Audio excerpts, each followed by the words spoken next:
মনে রাখবেন বাংলা ভাষার ওপর যে সন্ত্রাস চলছে আমরা সব ভাষাকে সম্মান করি लेकिन आप बांग्ला भाषा का ऊपर संतरास क्यों कर रहे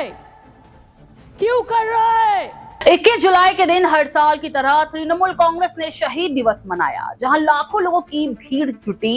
लेकिन इस बार ये सिर्फ श्रद्धांजलि का मंच नहीं रहा, ये बना ममता बनर्जी का सियासी रणक्षेत्र। जी हां, धर्मतल्ला के मंच से ममता बनर्जी ने बीजेपी और वामपंथियों पर जबरदस्त हमला बोला।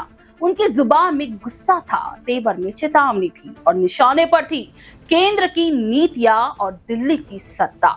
ममता बनर्जी ने साफ शब्दों में कहा, क्या कोई अपने हाथों से सूरज की रोशनी को रोक सकता है? नहीं ना। उसी तरह तृणमूल को भी कोई नहीं रोक सकता। इतना ही नहीं, ममता बनर्जी ने तृणमूल दर्शन बीजेपी विसर्जन के नारे भी लगाए। कहा, बीजेपी को करना होगा राजनीतिक विसर्जन। তৃণমূলের দর্শন বিজেপির বিসর্জন, তৃণমূলের দর্শন বিজেপির বিসর্জন, তৃণমূলের দর্শন বিজেপির বিসর্জন, তৃণমূলের দর্শন বিজেপির বিসর্জন। এই লড়াই লড়াই লড়াই চাই, লড়াই করে বাঁচতে চাই, লড়তে হবে জিততে হবে। লড়তে হবে জিত। उन्होंने भाजपा पर तंज कसते हुए कहा, बीजेपी को राजनीतिक रूप से त्याग देना चाहिए और वामपंथियों को अब अकेला छोड़ देना चाहिए। उन्होंने कहा, हम सब भाषाओं का सम्मान करते हैं, फिर बांग्ला भाषा के साथ आखिर भेदभाव क्यों किया जाता है? बंगाली बोलने पर गिरफ्तारी क्यों होती है? ममता ने केंद्र पर आरोप लगाया कि बंगाली भाषा के खिलाफ आतंक का माहौल बनाया जा रहा है। उन्होंने कहा, अगर किसी को सिर्फ बंगाली बोलने के लिए जेल में डाला जाएगा तो ये आंदोलन दिल्ली तक जाएगा। মনে রাখবেন বাংলা ভাষার ওপর যে সন্ত্রাস চলছে আমরা সব ভাষাকে সম্মান করি।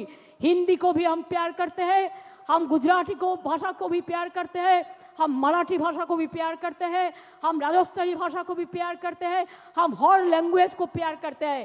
लेकिन आप बांग्ला भाषा का ऊपर संतरास क्यों कर रहे हैं? क्यों कर रहे हैं?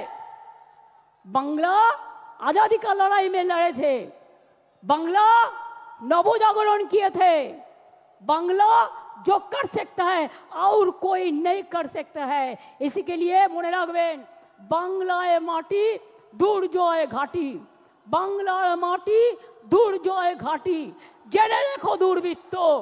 बीजेपी की रोहिंग्या मुद्दे पर राजनीति को ममता ने सिरे से नकारते हुए कहा, आपको 17 लाख रोहिंग्या कहां से मिल गए? वहीं अभिषेक बनर्जी भी पीछे नहीं रहे। उन्होंने मंच से ललकारते हुए कहा, गला काट दो फिर भी कहूंगा, जय बांग्ला, हम बंगाल से कमल उखाड़ फेंकेंगे। ममता बनर्जी ने भ्रष्टाचार के आरोपों पर जवाबी हमला करते हुए कहा, कोयला सीआईएसएफ के अधीन है, बॉर्डर बीएसएफ के अधीन है, रेल आरपीएफ के अधीन है, फिर भला चोर कौन है? हमने हर बार चोरी पकड़ी है।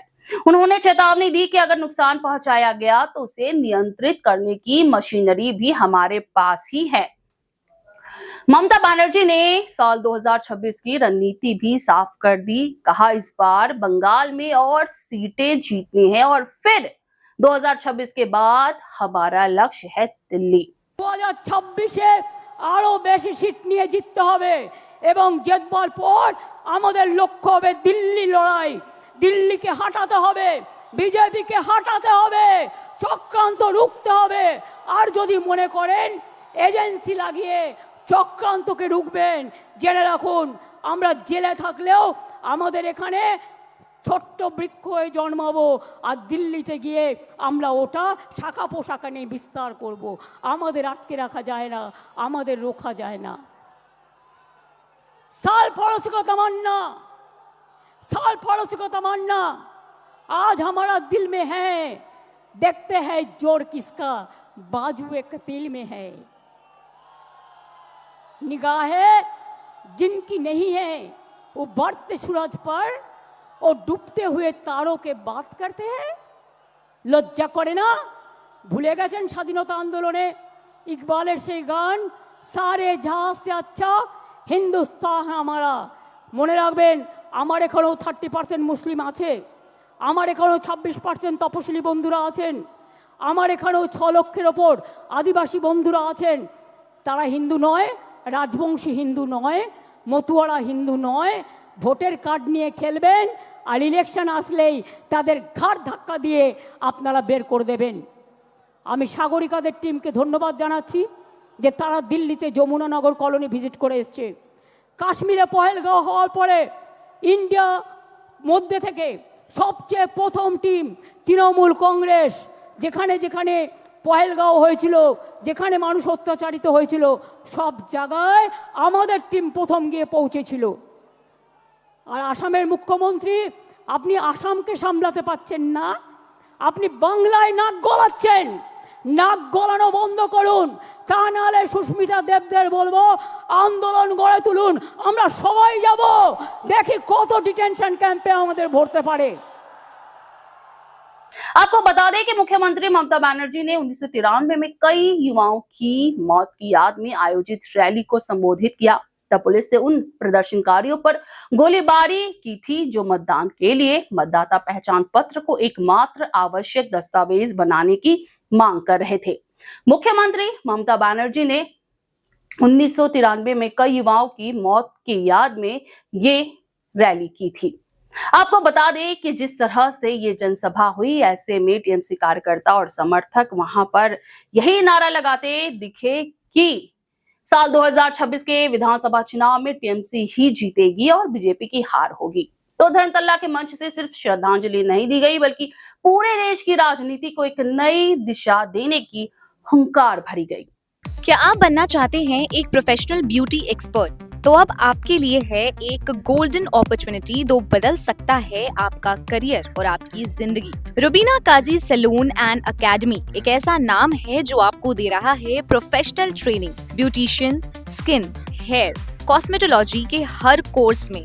यहाँ सिर्फ 45 दिनों में ही दे सकते हैं आपको चुनिंदा ट्रेनिंग, बेसिक से लेकर इंटरनेशनल लुक्स तक। जी हाँ, 10 एक्सक्लूसिव लुक्स की expert training, Brazilian makeup, water resistant makeup, illuminated look और भी बहुत कुछ सीखने को मिलेगा। और सबसे बड़ी बात, ISO बेस्ड कोर्स जो कि वर्ल्ड वाइड अप्रूव्ड है, यानी कोर्स के बाद आप दुनिया में कहीं भी जा सकते हैं और शानदार जॉब पा सकते हैं। यहाँ आपको अपने सपनों की उड़ान के लिए पैसों की कमी नहीं महसूस होगी, क्योंकि यहाँ है EMI इजी ऑप्शन अवेलेबल। पता नोट कर लीजिए, Rubina Kazi salon and academy, 4th floor, Devi market, Greek Orthodox church के पास, Hazra Kalighat, new sky wall bridge के सामने।